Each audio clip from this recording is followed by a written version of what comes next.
Oi, galera. Professor José Carlos Lemos, professor de História, Português e Literatura. Hoje estamos aqui num espaço cedido, né? Na Universidade Federal do Rio Grande do Sul, né? Estamos na biblioteca da Faculdade de História, em uma sala cedida, né? Não tem quadro aqui, então não vai dar para colocar questionário, mas nós precisamos melhorar esses vídeos e colocar alguns questionários. Galera, eu sei que eu prometi, né, dar continuidade à antiguidade, falar sobre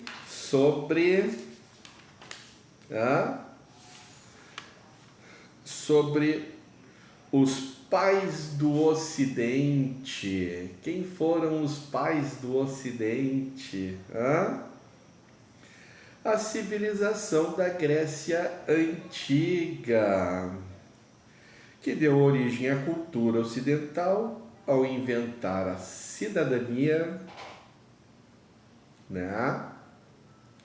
A democracia, a filosofia, a geometria, o teatro, né, galera?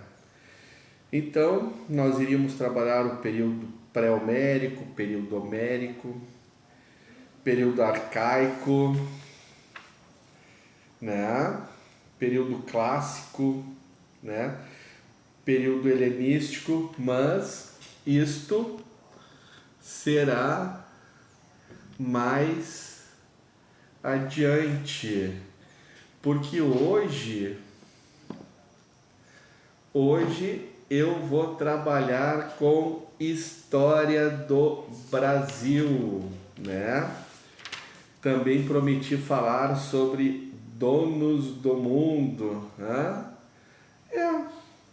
Roma, antiguidade, né? Nenhuma civilização foi tão poderosa por tanto tempo quanto a romana, né?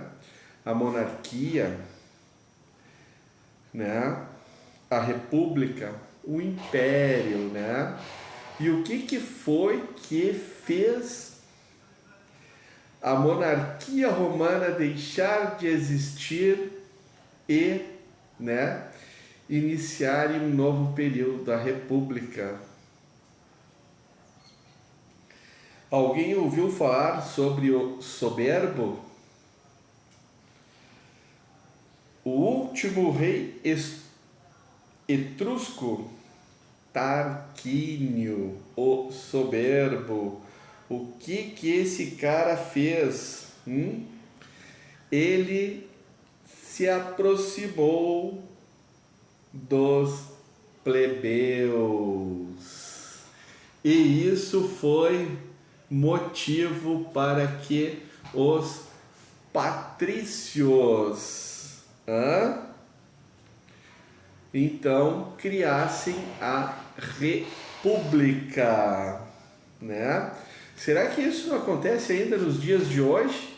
Aonde que já se viu ouvir, escutar, conversar, dialogar, pensar em reforma agrária?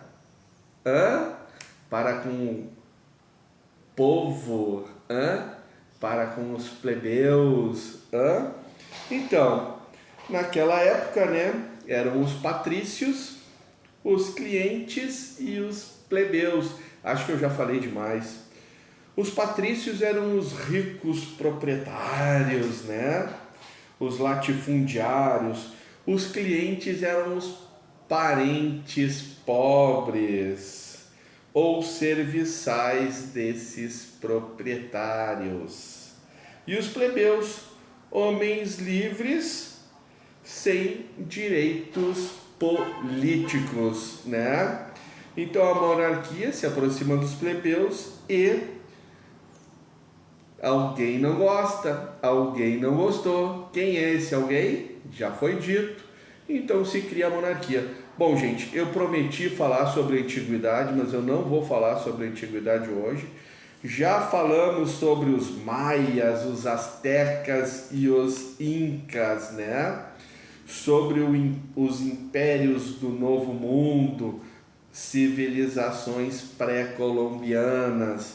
Mas hoje nós vamos falar sobre a defesa do território e o sentimento nacional. Sentimento nacional, isso mesmo, né? Então nós vamos falar, número 1, ataques de estrangeiros à terra do Brasil. Número 2, o domínio espanhol. Número 3, antecedentes da primeira invasão holandesa. Número 4, o ataque à Bahia. Número 5, a reação, né? No que se transforma a marinha holandesa, né? Que tenta invadir o Brasil, né? E que é expulsa quando derrotados, se transformam em mercenários dos mares? Não, se transformam em piratas, assaltam Cuba e roubam o ouro espanhol, para dar continuidade a uma segunda invasão ao Brasil. Vamos ver isso mais adiante, né? Gente, cadê as riquezas do Brasil? Pô, professor, falando sobre a defesa do território e o sentimento nacional, né? Mas vamos ver assim, cadê as riquezas do Brasil? No último vídeo, o que nós vimos? Tratado de Santo Ildefonso. E o que é, né? Utipócides.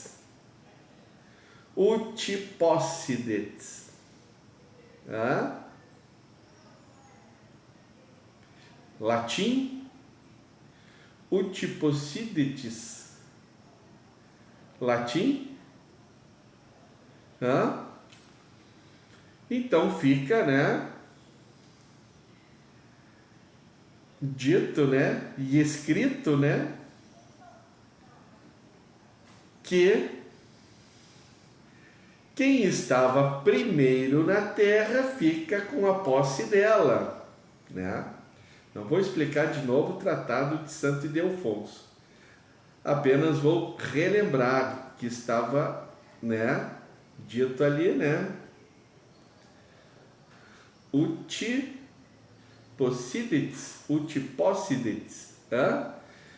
latim, né?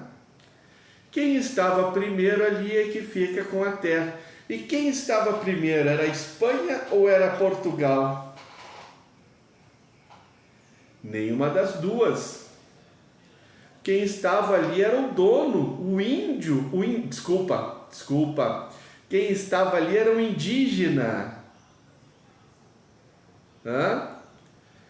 Então eles entram na residência de alguém, na casa de alguém, né? E aí escreve no papel que quem estava primeiro lá é que vai ficar de proprietário. Aí chega o dono, quem mora ali na casa, e diz assim, tá, mas... Não. Ou é Portugal ou é Espanha, né? Os índios estavam primeiro, mas os índios não.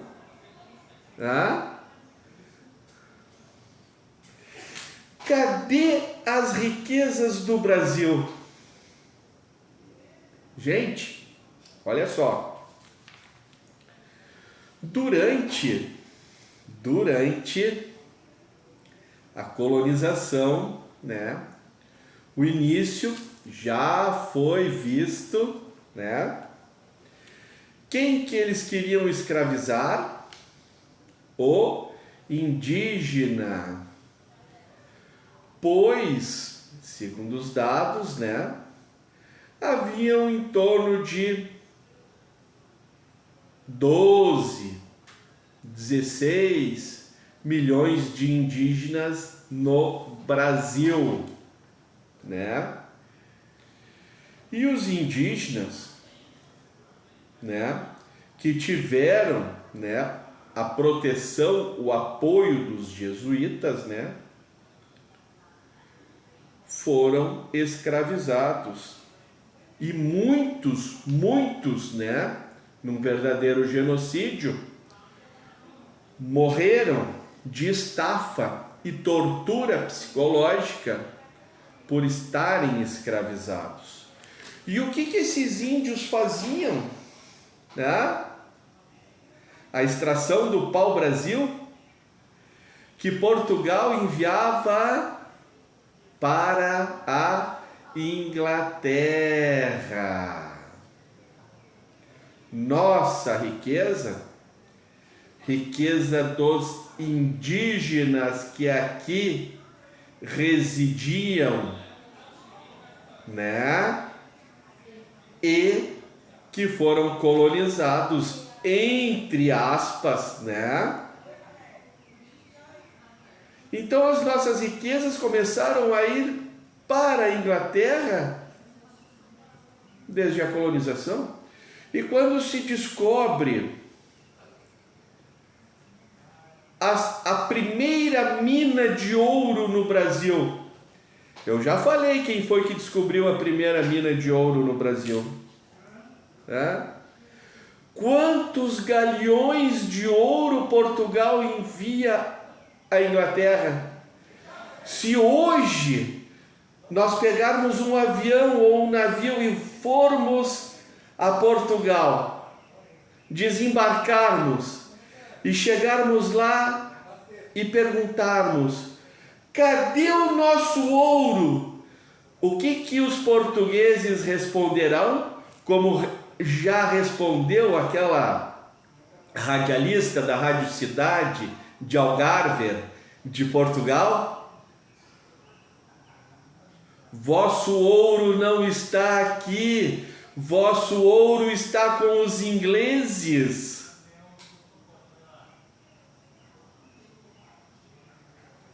Gente,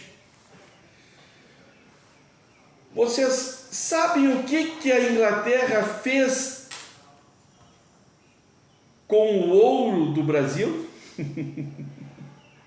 Com os galhões e galhões que Portugal enviou à Inglaterra? Pois é, desde o descobrimento, desde o pau-brasil, né? Gente, até o início da Segunda Guerra Mundial, qual era o país mais rico do planeta?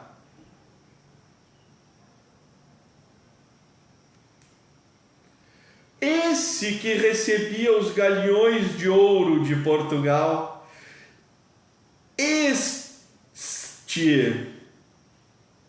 país que recebia pau-brasil, né? Extraído com mão de obra escrava indígena, né?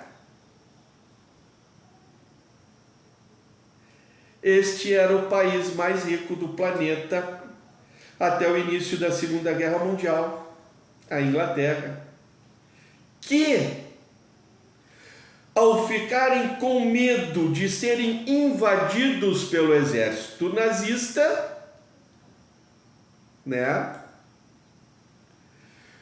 pegaram todas aquelas barras de ouro, colocaram em navios e enviaram para onde, gente? Para o Brasil? Para o Brasil, que mais do que merecedor, né, teria que ter sido indenizado, né, pela mão de obra escrava de ter extraído esse ouro, né? O povo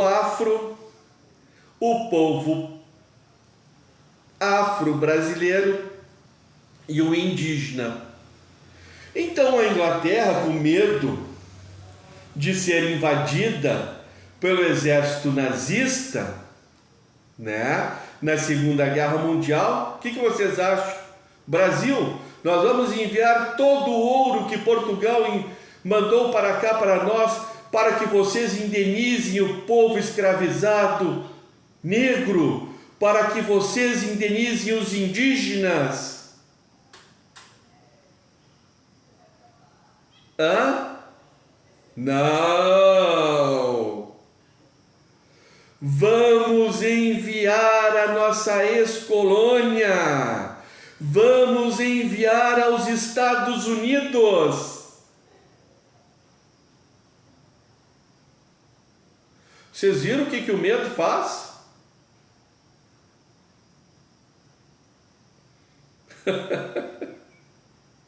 Isso aí. Então a Inglaterra, o país mais rico do planeta até o início da Segunda Guerra Mundial, envia todo esse ouro para os Estados Unidos. E ali não está apenas o ouro brasileiro, né?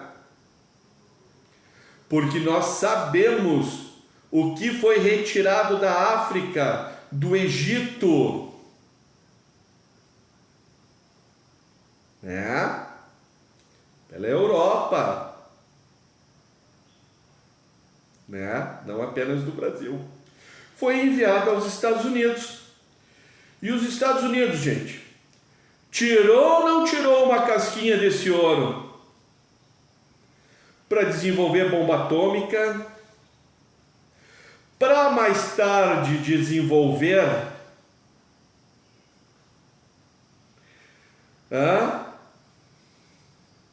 o que Sagres foi no século XV, a NASA do século XX,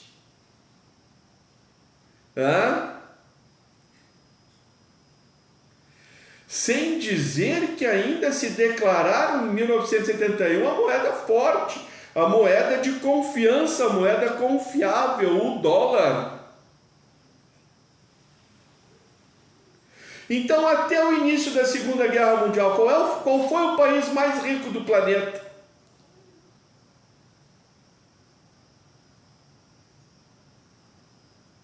Entendeu? Vamos continuar? Bom, nós falamos sobre Utipócides, né? Gente, eu não sou professor de latim, eu não falo muito bem, eu não falo praticamente nada de latim, eu preciso de aulas de latim, né? Então, Utipócides, né? O Tratado de Santo Ildefonso, nós vimos no último vídeo, né? Que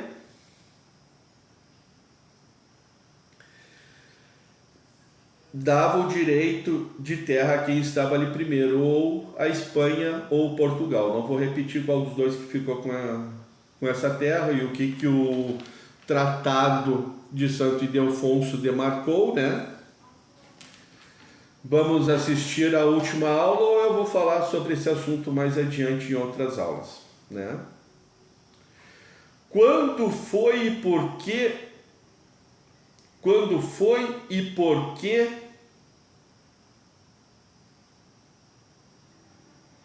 do domínio espanhol?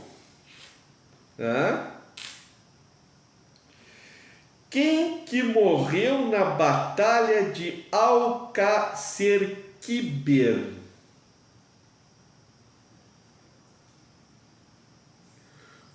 o jovem rei português.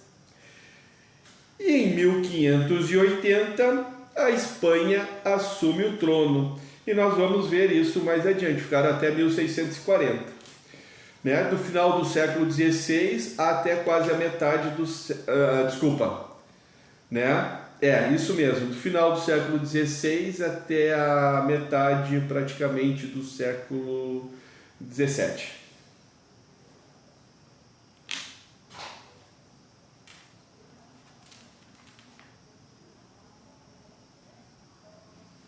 Bom, vamos lá, gente. A defesa do território e o sentimento nacional?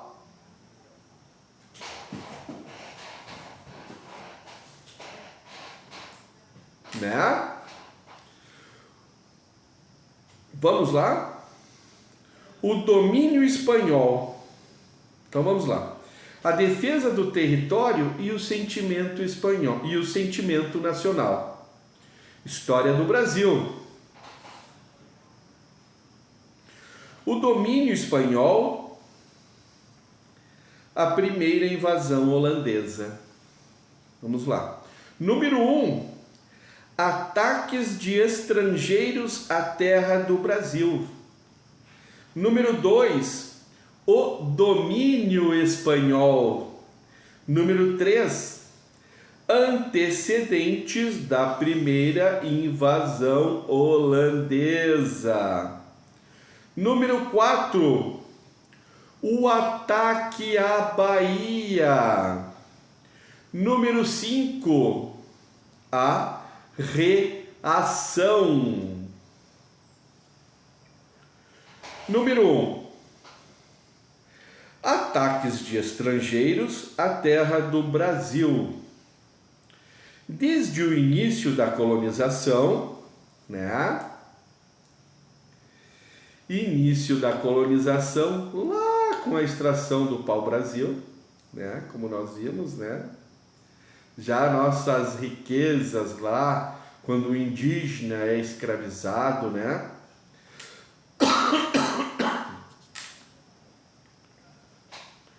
Né? Foi a terra alvo de cobiça de franceses, ingleses e holandeses. As agressões dos ingleses eram atos de pirataria para apossar-se de terras.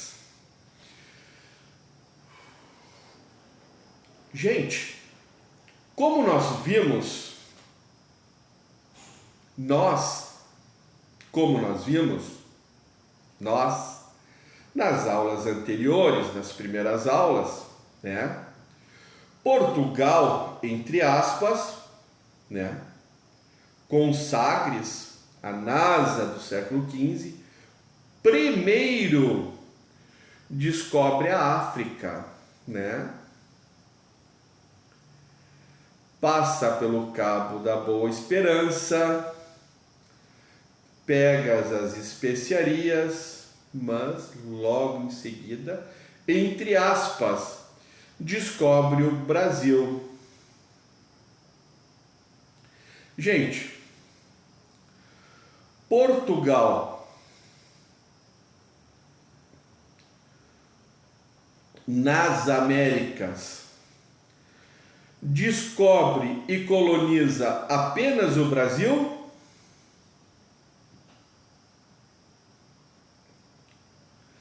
Portugal teve colônia na América do Norte também.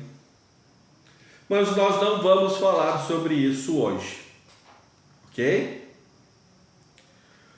Hoje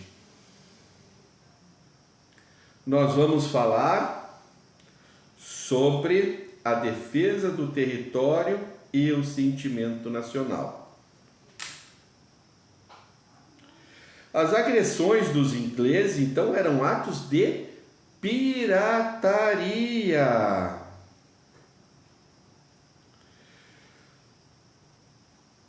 Para apossar-se de riquezas. Os franceses, porém, decidiram-se a fundar colônias permanentes no Rio de Janeiro e no Maranhão. Vocês lembram do noviço? Que depois se torna padre? Que nos deixa um dicionário magnífico, onde ele traduz as palavras tupi-guarani lá no século XVI e nos deixa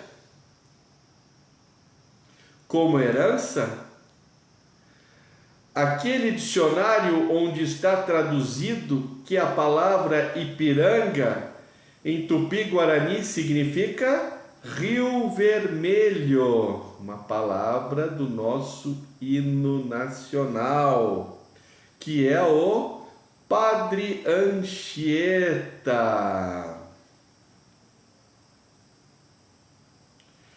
Já vimos como os franceses foram repelidos no Rio de Janeiro. Com a ajuda de quem? Dos indígenas. Conquistado com o esforço do padre, que na época era noviço, Anchieta, e do padre Nóbrega. Foram lá e conseguiram o apoio dos indígenas. Já vimos isso em outras aulas, gente. Né? Veremos adiante o que lhes aconteceu no Maranhão. Né? Estamos falando dos ingleses. Mas todos pretendiam anular o monopólio do comércio por Portugal e Espanha e alcançar a liberdade dos mares, né? Porque as Américas eram portuguesa e espanhola. Vamos para o número 2 agora? O domínio espanhol. Em luta contra os mouros em Marrocos, desaparecera na batalha de... Eu já falei essa palavra antes, né? Alcacerquibir, o jovem rei de Portugal, Dom Sebastião. Seu sucessor no trono foi seu tio-avô, o velho cardeal Dom Henrique, que faleceu 2 anos depois. Julgou-se então, com direito à coroa portuguesa, o rei da Espanha, Dom Felipe II, neto de Dom Manuel. Embalde, procuraram opor-se a tal pretensão os partidários de Dom Antônio, prior do Crato, e outros. Um exército espanhol os derrotou e Felipe II foi aclamado rei de Portugal. E assim, em 1580, passou o Brasil, como todas as colônias portuguesas, ao domínio espanhol, sob o qual ficou até que Portugal restabeleceu a liberdade em 1640. Número 3, vamos para o número 3. Antecedentes da primeira invasão holandesa. Revoltando-se contra a Espanha, que os dominava, haviam os holandeses fundado a República das Províncias Unidas. A luta, então, sustentada pelos flamengos, atingiu também a Portugal e seus domínios, inclusive o Brasil. Portugal e a Holanda tinham vivido em boas relações desde há muito tempo. A Holanda ia buscar mercadorias das possessões portuguesas e as distribuía na Europa, com o que fazia excelentes negócios. Navios holandeses, as chamadas urcas, frequentavam livremente os portos brasileiros para comerciar, né? Felipe II, né, que em 1580, né, se torna rei, né, de Portugal e de todas as colônias, né? Em luta com os holandeses, fechou-lhes os portos. Organizou-se então na Holanda a Companhia das Índias Ocidentais para ir buscar na Índia, por conta própria, o que não podia mais trazer de Portugal. Essa companhia deu lucros enormes. Houve depois uma trégua entre a Holanda e a Espanha durante 12 anos. Mas já nos fins dessa trégua, os holandeses organizaram outra companhia, a das Índias Ocidentais, com grande capital, para arrancar à Espanha os tesouros que vinham do México e do Peru, prata em abundância, e conquistar as terras próprias para o comércio. Ora, o Brasil não era muito vigiado por seus senhores espanhóis. Preparou-se, pois, uma expedição para conquistar o Brasil, né? Então agora vamos ver, né, o que os holandeses fazem. O ataque à Bahia. A primeira invasão holandesa dirigiu-se à Bahia. Vinham 23 navios e 3 iates.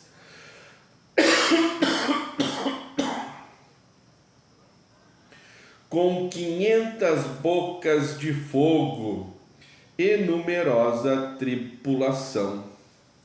A tropa de desembarque, como comandante das tropas, o governador das terras que se conquistasse, vinha João van Dort. O governador-geral do Brasil, Diogo de Mendonça Furtado, com o auxílio do bispo Dom Marcos Teixeira, preparou a cidade do Salvador para a resistência. Entretanto, passavam-se os dias e o inimigo não aparecia. O entusiasmo bélico foi arrefecendo. Voltaram os lavradores, chamados às armas, para o trabalho de seus campos. A cidade retomou o aspecto tranquilo. Subitamente, porém, na madrugada de 9 de maio de 1624, né? 16 anos, né, antes do Brasil voltar a Portugal, a ser colônia de Portugal, né? Ainda quem era rei de Portugal e as colônias era a Espanha, né?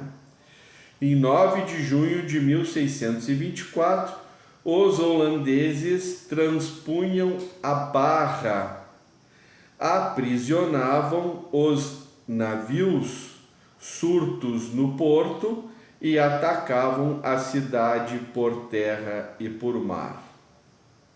A heróica resistência no Pontal de Santo Antônio foi inútil. O povo abandonou a cidade e o governador Mendonça Furtado, que ficara no posto com seus auxiliares, foi preso e remetido à Holanda. Foi remetido para a Holanda.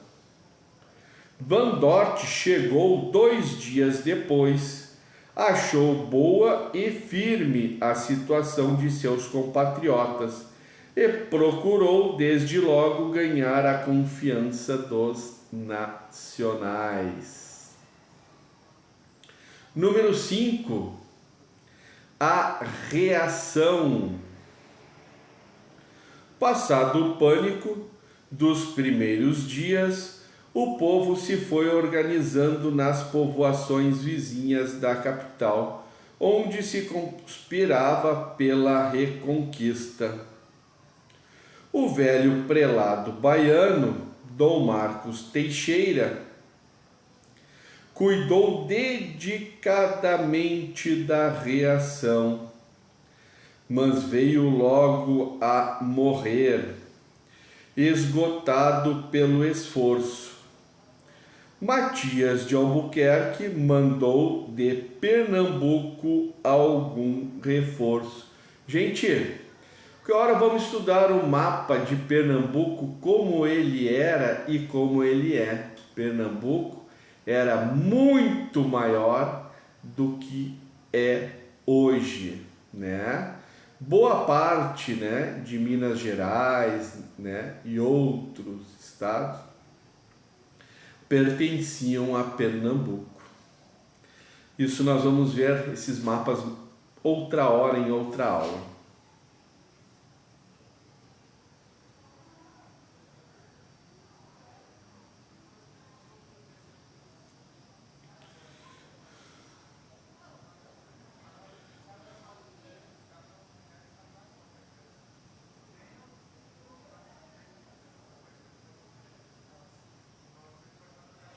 O cerco da cidade, pelo lado de terra, tornou-se cada vez mais apertado e causou pesadas perdas ao inimigo, que não ousava avançar para o interior. Os chefes da frota tinham voltado com seus navios para a Holanda, e o seu sucessor, Van Dort, faleceu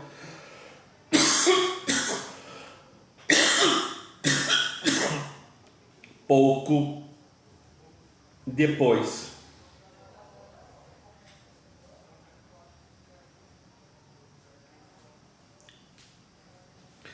Madrid finalmente enviou a poderosa esquadra luso-espanhola de Dom Fadrique de Toledo Osório,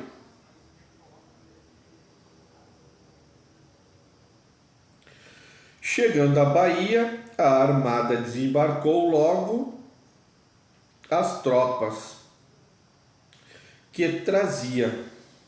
Completou-se por terra e por mar o cerco da cidade, e os holandeses capitularam a 30 de abril de 1625, retirando-se para a Europa. Então eles ficaram lá de 9 de maio de 1624 a 30 de abril de 1625. Praticamente 10 dias antes de completar um ano, os holandeses são expulsos. Quais são as datas notáveis? 1580, passagem de Portugal e do Brasil ao domínio espanhol. 1624, tomada da Bahia pelos holandeses. 1625, capitulação dos holandeses na Bahia, né? Fadrique era como se escrevia no tempo, hoje seria Fradique.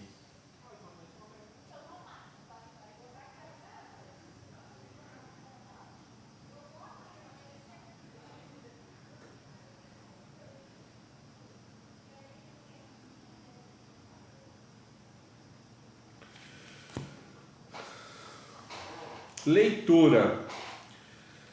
Capitulando em 1625, os holandeses tiveram enorme prejuízo, mas puderam cobri-lo, pois que não deixaram logo as águas da América e praticaram atos de pirataria contra a Espanha. Conquistaram na ilha de Cuba 3 navios carregados de prata que iam do México para a Espanha. Essa presa valia uma fortuna, cerca de 15 milhões de florins. Com esses recursos, a Companhia das Índias Ocidentais preparou a expedição contra Pernambuco, chamado pelos holandeses Zuikerland, terra do açúcar. Gente, essa aula nós vamos findar, né, com essa primeira parte, né, a defesa do território e o sentimento nacional. Vamos continuar, né, com a defesa do território e o sentimento nacional, dando continuidade à segunda invasão holandesa.